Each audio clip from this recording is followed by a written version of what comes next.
আজকে আমরা হ্যালো মেম সাহেব মুভির পরের পর্বের সম্পর্কে জানব।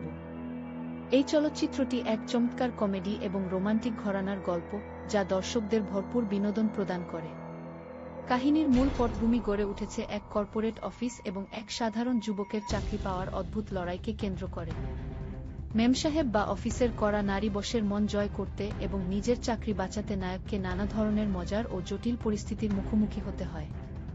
একের পর এক মিথ্যা এবং সেই মিথ্যা ঢাকতে গিয়ে তৈরি হওয়া হাস্যকর ঘটনাগুলি সিনেমাটিকে অত্যন্ত প্রাণবন্ত করে তুলেছে। হাসির আড়ালে সম্পর্কের এক সুন্দর অনুভূতিও এই গল্পে ফুটিয়ে তোলা হয়েছে। এক হালকা মেজাজের দারুণ বিনোদনমূলক অভিজ্ঞতা দেয় এই চমৎকার সিনেমাটি।